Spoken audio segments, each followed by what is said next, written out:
This year, of course, we're going through the Bible in a chronological order from the perspective of God revealing his redemptive plan for the human condition.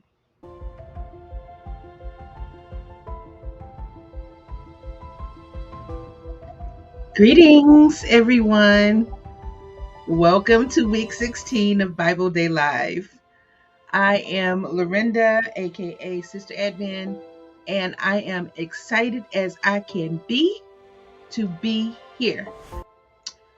Like we said, we are on week 16, and what we do here every week is we're going through the Bible this year in chronological order.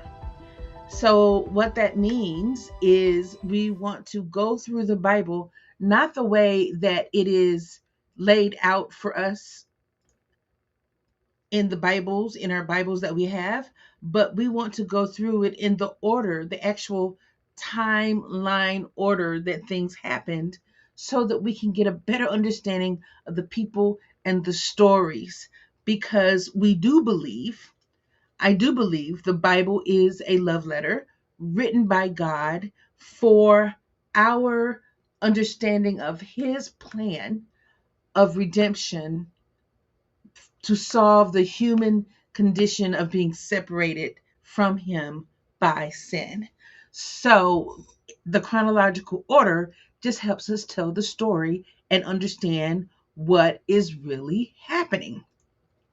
So this is where we are right here for this week, and it is Easter weekend. And the theme I have for this weekend is Remember Me. Now, we are in Chronicles for our soundtrack, right? First Chronicles 1 through 6 and various Psalms. But it's Easter weekend, and in our culture, it calls the meal that Jesus had with his disciples, the last meal before he was crucified, we call that meal the Last Supper. That's our culture calls that.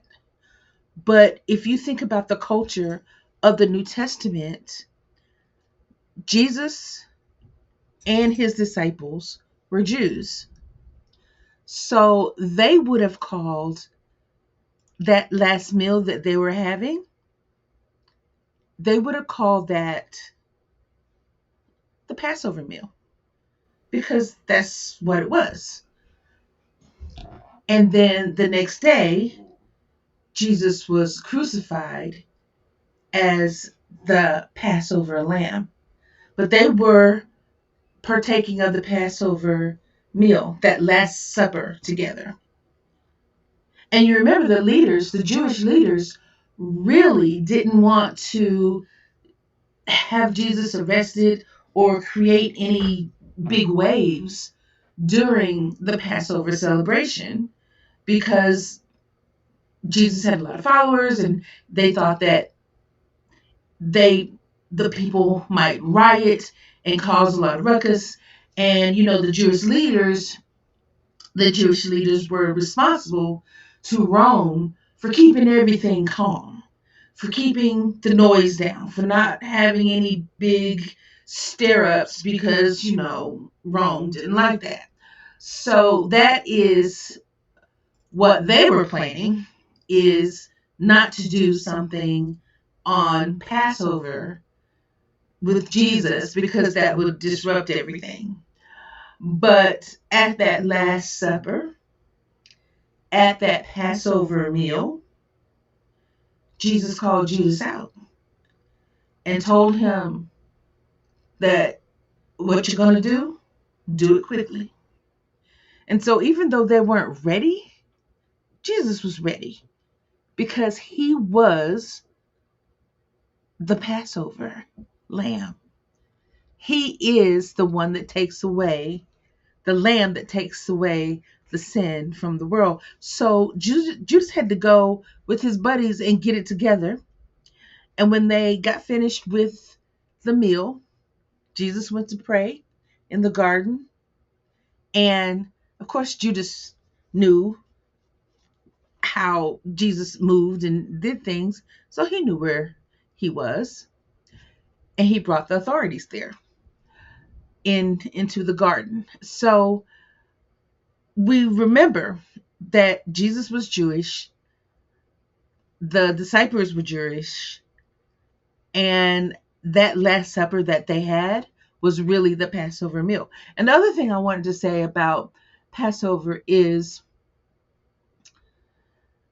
the Jews, it's celebrated like a whole week, but Passover is really that first day. Okay, like last Friday was Passover, and then the next days that make up the week is the Feast of Unleavened Bread. But a lot of us will just, and a lot of Jews even would just call the whole celebration Passover, because the Feast of Unleavened Bread starts, the day after Passover. And of course, the original Passover was when God passed over the houses of the Israelites that had killed the lamb and spread the blood over their doors in Egypt before they were freed from slavery during the Exodus. The other thing I wanted to say about this Passover meal, Last Supper, is that that meal established the new covenant. At that meal, Jesus established a new covenant and to break bread and drink wine in remembrance of him. So that is the thing for this week. Remember me. This is what we do to remember him. Even if you don't tie in the Jewish roots of the holiday of Easter, or if you don't tie in that the Last Supper was the Passover meal, we are still doing things to remember him. Because even if you are just a little bit curious and all you know is the Easter bunny and the eggs and the and all the stuff that happens in, our cultural Easter, if you get a little bit curious, you'll look in and say, well, what does all that mean?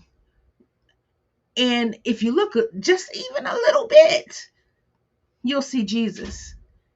And if you get curious enough again and your heart gets pricked, you'll be drawn into the story and remember him. So the Bible is it is a living testament that helps us encounter and remember Jesus. And this year, of course, we're going through the Bible in a chronological order from the perspective of God revealing his redemptive plan for the human condition.